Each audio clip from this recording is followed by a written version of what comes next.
Welcome to Popternative, where we dive into topical discussions from the worlds of pop culture, social media, and sports. Here is your host, Peter Remoliotis, aka PD Beats. PD Beats here for Popternative, speaking to Murray Hill and the John Hudson Odom about Somebody Somewhere, which is premiering January 16th on HBO. Thank you both for your time. Absolutely. PD Beats, I like your energy. It's early. I'm from Brooklyn, but you're cool. Yeah, I appreciate that. Well, you know what? It's exciting. This is an amazing show. And in the new year, people are going to be able to see it. So we got to be excited about it, Murray. We got to be excited about it, for Christ's sakes. And I got to be excited about that wonderful shirt you got on. Too bad it's not a video we're doing. Well, no, I believe it is video, but so people are going to be able to see this. But thank you both for your time. Such a great show. John, you know, small town Kansas. There's nothing small about the personalities and the things happening in the show. Did you notice that a little bit when you're reading the script for this as well? Oh yeah, absolutely. There's this beautiful juxtaposition of small town Kansas and these larger than life personalities. And we were just talking about, the fact that like we're creating this queer community inside of a church. Yeah. All of these mixed messages, all of these things that shouldn't necessarily go together.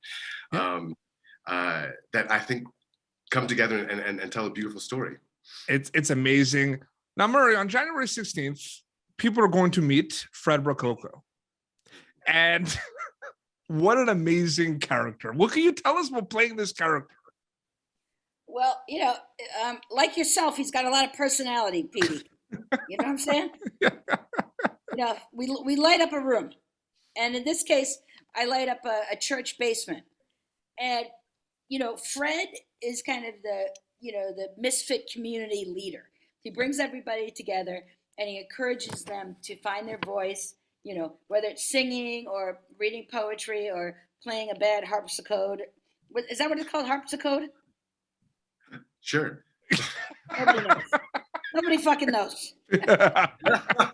So he's kind of the leader of this little bubble, and then he exists, during the day as a professor later in the season. So, I'm bringing a lot of heat to the show in the first couple episodes.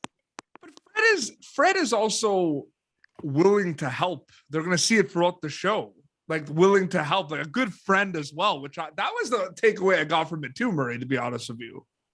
Yeah, he's he's like the unofficial paternal figure to all these characters that are a little wayward, as you can see in the show. Oh, absolutely. Now, John, you know what I find really interesting, and you can even look at your character as well. Every character is different in a way that everyone has different strengths, different weaknesses. We see that throughout the show as well. What was it like playing your character specifically? And a lot of the scenes that you had with Jeff, who plays Joel, like those are great scenes as well. And there's a lot of arc with your character as well. So what was that like for you? It was just so much fun. It was so much fun working opposite Jeff. He is just so brilliant.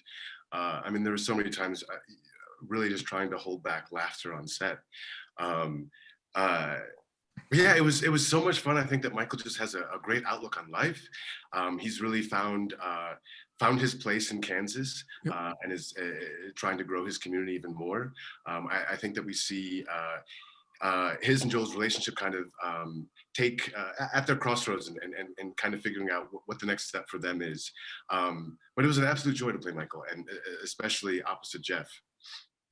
Absolutely. Murray, it's interesting too, maybe not with your character specifically, because like we said, we have established Fred Rococo, great person, great guy, there to help. A lot of misunderstood characters in this show. And I'm wondering if you kind of noticed that when you're reading the script for this as well, because there's a lot of people that maybe come off like they're mean and unhappy, but I don't think so. I think there's a lot more to kind of unravel. What do you think about that a little bit?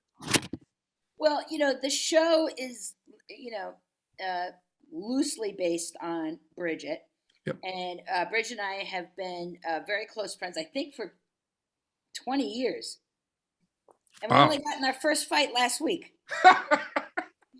But, showbiz. What was the question again? The misunderstood aspect of characters. Yeah, gotcha. Okay, yeah. So I think, the show draws upon her life and she has been an outsider as well in her own family, in her own community. And, Bridget moved to New York, and one of the people that she moved to New York and met and was like, oh, I got to be part of this, was me. So she saw me performing and all the other downtown people, and she was like, oh my God, these are my people. Yeah. So the show kind of, it loosely, mirrors that her first, moving to New York vibe and finding community and family. Absolutely. One thing I've noticed too, John, which is interesting as well, is the show. It's comedy. It's funny. It's got a lot of laughs. It's got a lot of heart. It's got a good balance of a lot of that. It's got a lot of situations where you feel bad for a lot of characters, and you just kind of want to go in and be like, "Can I help? Like, what can I do?" Is it interesting also to see a show that's packed like this, that has a lot of these elements I just brought up? Absolutely. It's such a treat. And in reading the script and in watching too, I was just kind of like, oh, next episode. It has everything. And I think the heart is really what's going to keep people watching. There are some pretty magical scenes with Bridget, who is just a force to be reckoned with. To say the least. To say the least. Amazing. Oh my goodness. Sometimes just like the facial expressions, just like what is happening, like not saying a word, not just saying so many words just with the facial expressions. Yeah, no, her presence alone, as soon as she walked out on set, I was just like, but yeah, and it's really just so much fun to watch and to have that heart as well with the family. That everything isn't peachy keen. There are issues going on all over the place. But at the end of the day, it's about finding that joy and finding that community, and really uplifting yourself. A love story of self-love, really. But it's real. Like, Murray, isn't it great to be on a show that's just so real? It's got real people. It's got real issues. It's real.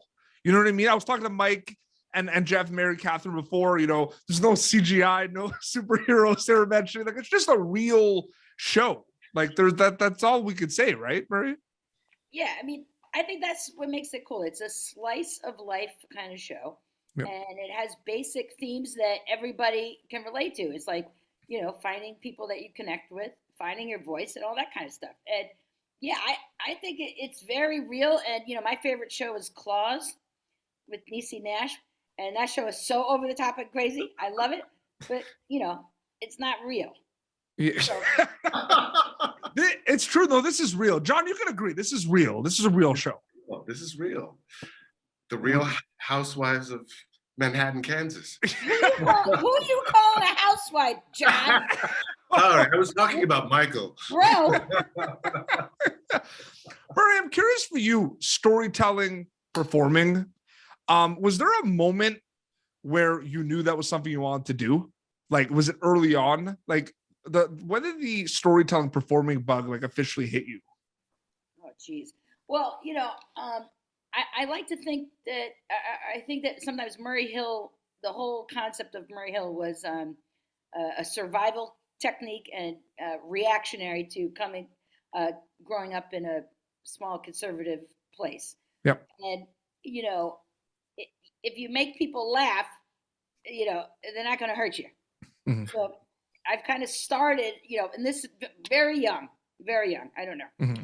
High school, maybe junior high school, maybe probably earlier.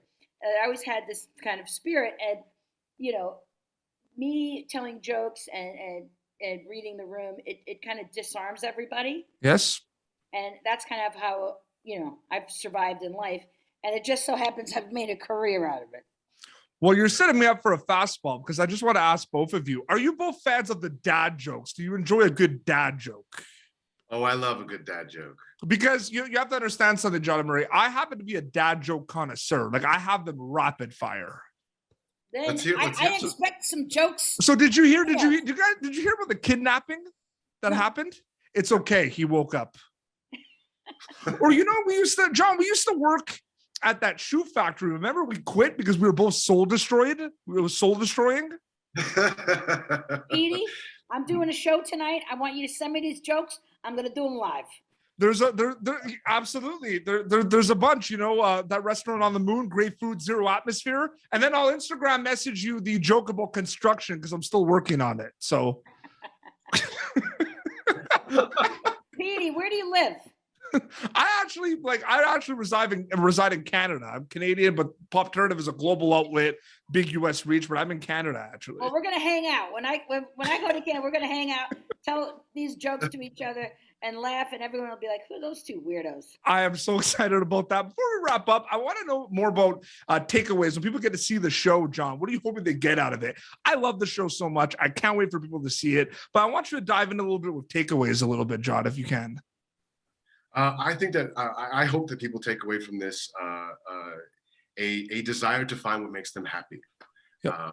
And a desire to really reach out to that chosen family, yep. to those people that uplift you, and surround yourself with those types of people.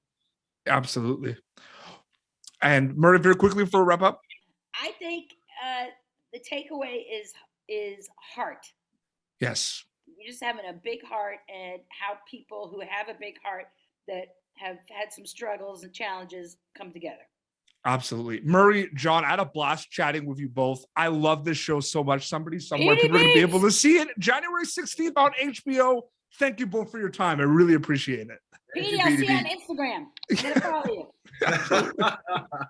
Once I'm done with construction. Thank you very much. Thank you for tuning in to Popternative. Make sure to check out our past episodes of Popternative on YouTube. Be sure to like Popternative on Facebook and follow us on Twitter. This has been an Autograph Communications production.